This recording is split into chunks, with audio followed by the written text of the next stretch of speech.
Hello guys, welcome back to my channel. आज की इस वीडियो में हम रामायणा के कास्टिंग इश्यूज के बारे में बात करने वाले हैं। जब रामायणा का टीजर रिलीज हुआ, एक चीज़ ने मुझे जेन्युइनली सरप्राइज किया। सीजीआई इंप्रेसिव लगा, बैकग्राउंड स्कोर पावरफुल था, स्केल भी हॉलीवुड लेवल का दे रहा था।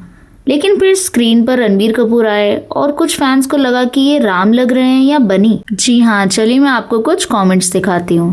Being an RK fan, I still think he isn't suitable for this role. He is a very good actor, but he doesn't have the charm of Sri Rama. He is so bad in this role. I am a mythological lover, and to be honest, this trailer didn't tempt me to watch the movie at all. Bro is still in his animal character. अगर आपने ये जवानी है दीवानी देखी है तो बनी का कैरेक्टर आपको आज भी याद होगा। कॉन्फिडेंट, कैजुअल और वही स्टाइल रणबीर की आइडेंटिटी बन चुकी है। प्रॉब्लम तब आती है जब ऑडियंस उसी एक्टर को एक ऐसे कैरेक्टर में देखती है जिसे हम सिर्फ एक हीरो नहीं, एक मर्यादा पुरुषोत्तम के रूप में देखते हैं। मुझे टीजर देखते वक्त लगा कि डायलॉग डिलीवरी में वो डिवाइन काम, वो स्पिरिचुअल डेप्थ मिसिंग था। एक्सप्रेशन राम के थे, लेकिन आवाज और रिदम कहीं ना कहीं रणबीर कपूर की ही लग रही थी। ये बहुत इंपॉर्टेंट पॉइंट है। श्री राम को पोर्ट्रे करना एक नॉर्मल हिस्टोरिकल रोल प्ले करने जैसा नहीं है।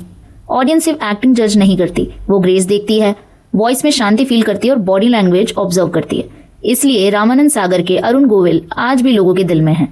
टीवी एक्टर्स भी जब राम का रोल करते हैं तो उनकी सिंप्लिसिटी और स्टिलनेस कैरेक्टर को बिलीवेबल बना देती है। यहाँ मुझे लगा फिल्म विजुअली तो ग्रैंड है, लेकिन राम का ऑरा उतना स्ट्रॉन्ग फील नहीं हुआ। और शायद प्रॉब्लम एक्टिंग से भी बड़ी है। प्रॉब्लम है रणबीर कपूर की इमेज। ऑडियंस उन्हें इतनी आइकॉनिक फिल्म्स में देख चुकी है कि उन्हें कम्प्लीटली भूल पाना मुश्किल हो जाता है। कभी बनी याद आ जाता है, कभी एनिमल तो कभी रॉकस्टार। और जब एक्टर की पर्सनालिटी कैरेक्टर से ज्यादा विजिबल होने लगे तो इमर्जन थोड़ा ब्रेक हो जाता है। हो सकता है इसी वजह से बार बार कुछ फैंस को टीजर देखते वक्त ये लगा कि रणबीर ही है, राम नहीं।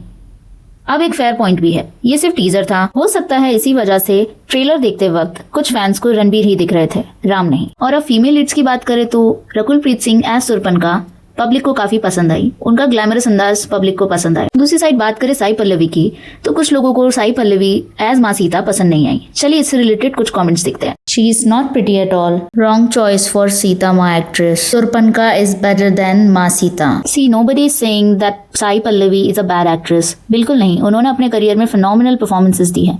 लेकिन कभी कभी एक रोल सिर्फ एक्टिंग से नहीं, screen presence, facial features, body language और ओवरऑल विजुअल इम्पैक्ट से भी जज होता है। वैसे रकुल के फीचर्स में एक रॉयल एलिगेंस नेचुरली दिखती है। Sharp facial structure, graceful posture और कैमरा के सामने उनकी प्रेजेंस काफी अच्छी लगती है।